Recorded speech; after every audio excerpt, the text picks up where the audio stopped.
अस्सलामुअलैकुम everyone, this is Sana. Welcome back to another video. So जनाब, आज के व्लॉग में आपके साथ किचन से related time saving and space saving ideas share करूंगी और ये आइडियाज़ आपको किचन में काम करते वक्त बहुत हेल्पफुल साबित होंगे। हम सब के साथ ऑलमोस्ट एक प्रॉब्लम ये होता है कि विद टाइम हमारे किचन के जो कैबिनेट्स हैं इसमें क्लटर जमा होता रहता है। जैसे कि आपको मेरा ये कैबिनेट नज़र आ रहा है, इसमें जार्स भी हैं, डिफरेंट साइज़ के बॉक्सेस भी हैं और ये डब्बे भी हैं जिसमें मसाले होते हैं। और मेरा ये कैबिनेट ओवर क्राउडेड हुआ हुआ है। हम जब डेली बेसिस पे किचन में काम कर रहे होते हैं तो काफ़ी टाइम ऐसा होता है कि हमें जल्दी जल्दी सब कुछ करना पड़ रहा होता है, तो इस चक्कर में हमारी चीज़ें क्लटर्ड हो जाती हैं, चाहे वो काउंटर्स हों, काउंटर टॉप हो या फिर हमारे कैबिनेट्स हों। सो इन चीज़ों को टाइमली हमें रीऑर्गेनाइज़ करना पड़ता है। So in order to be more productive आज मैं अपनी कैबिनेट्स को सिंपल वे में ऑर्गेनाइज़ कर रही हूँ। इसके लिए मैंने कोई भी एक्स्ट्रा डिवाइडर या फिर रैक्स परचेज़ नहीं किए हैं। जो भी चीज़ें मेरी घर पे अवेलेबल थी बस उन्हीं को सामने रखते हुए मैंने अपने किचन को ऑर्गेनाइज़ किया है। तो मेरे पास ये डिफरेंट मसालों के इतने सारे डब्बे थे और ये मैंने इस तरह से ही क्लटर्ड फॉर्म में ही मेरे कैबिनेट में रखे हुए थे। तो इनको सबको मैं एक जगह पर इकट्ठा करूँगी और फिर इनको अरेंज करके रखूँगी। तो इस तरह के छोटे छोटे काम कर लेने से जो आप कुकिंग से पहले कर लें और इस तरह आपका कुकिंग में टाइम बहुत कम लगता है, क्योंकि चीज़ें ढूंढने में ज़्यादा टाइम रिक्वायर नहीं होता फिर। और इन मसालों के अंदर डिफरेंट क्वांटिटी में मेरे मसाले रखे हुए थे, तो मैंने जो कम क्वांटिटी में था रैपर वो मैंने एक ही बॉक्स में डाल के और उनको अरेंज करके रख दिया था ताकि ज़्यादा क्लटर जमा ना हो। क्योंकि इतना बड़ा ये खाली डब्बा रखने का कोई फ़ायदा नहीं है, तो जो छोटे छोटे रैपर्स में आपके मसाले हों उसको आप एक ही डब्बे में रख दें। ये एक बास्केट मैंने ले ली है इस पर्पज़ के लिए, क्योंकि ये फ्रूट बास्केट थी एक्चुअली, बट ये छोटी थी तो मुझे फ्रूट्स इसमें रखने में प्रॉब्लम हो रही थी। तो मैंने सोचा कि इसको इस पर्पज़ के लिए यूज़ कर लिया जाए। इसमें मैं अपने मसाले के बॉक्सेस या फिर इस तरह से जो डब्बे होते हैं ये रख लेती हूँ। और मेरे जो भी ये मसाला के डब्बे थे ये इसमें पूरे आ गए थे। और ये कस्टर्ड के 2 बॉक्सेस थे, ये मैंने इस तरह से साइड पे इन्हें ऑर्गेनाइज़ करके रख दिया था। सो नाउ होपिंग कि अब इस वे से मेरा जो कैबिनेट है वो क्लटर फ्री रहेगा और मुझे डिफरेंट मसाले के डब्बे ढूंढने में ज़्यादा प्रॉब्लम नहीं होगी। बस ये बास्केट आप निकालें और जो भी मसाला आपको चाहिए आप वो यूज़ कर लें।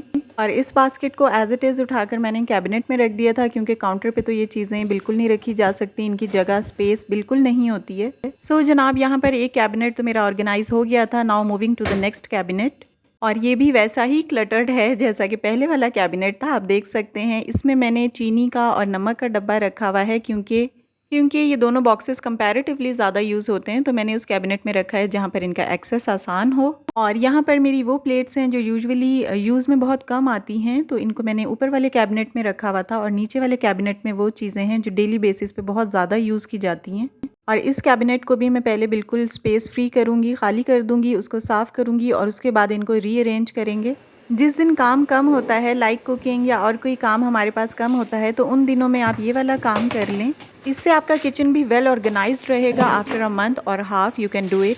और यहाँ पर आयशा मेरी हेल्प कर रही है, कैबिनेट से चीज़ें निकाल कर काउंटर पे रख रही है ताकि कैबिनेट को फ्री करके उसे साफ़ किया जाए और उसके बाद उसको वापस ऑर्गेनाइज़ किया जाए। इस कैबिनेट में तो मैंने ज़्यादातर सिरप्स, ऑयल्स और बॉटल्स रखी हुई थी। नीचे वाला काउंटर एम्प्टी हो गया था और अब उससे ऊपर वाला काउंटर हमें खाली करना था। और इसमें भी काफ़ी क्लटर्ड चीज़ें रखी हुई थी, बस जो चीज़ें कोई इतनी यूज़ में नहीं आती लेकिन वो ज़रूरी होती हैं।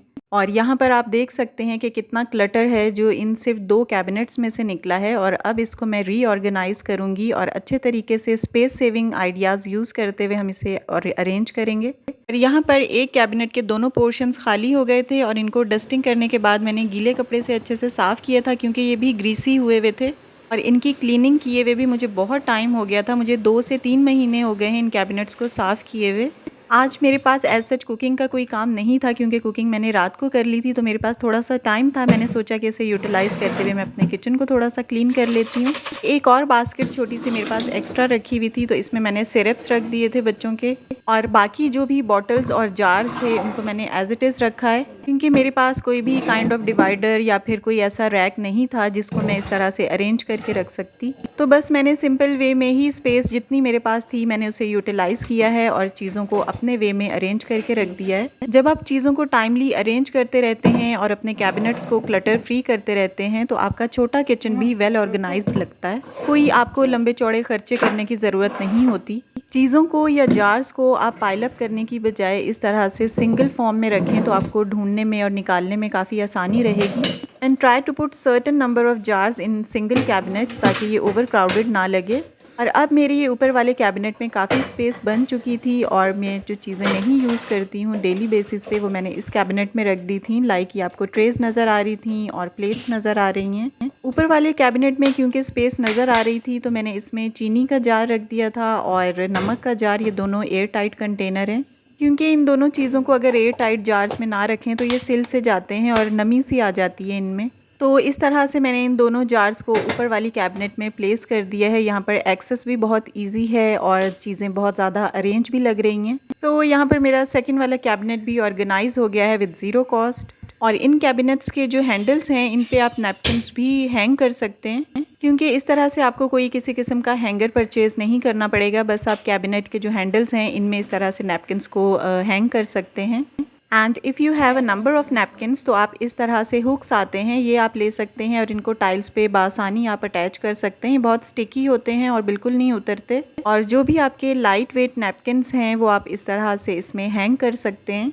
बट बी केयरफुल कि आपके नैपकिन्स ज़्यादा वेट बेरिंग ना हो, क्योंकि अगर आपके नैपकिन्स या किचन टॉवल्स जो हैं वो वेट बेरिंग होंगे तो इनके हुक्स जो है वो टाइम से पहले लूज़ होना स्टार्ट हो जाते हैं। So try to hang light weight kitchen towels and napkins. इस तरह आपकी चीज़ें जो हैं वो ड्यूरेबल रहती हैं अगर आप चीज़ों को अच्छे से यूज़ करते हैं और आपका ख़र्चा नहीं होता।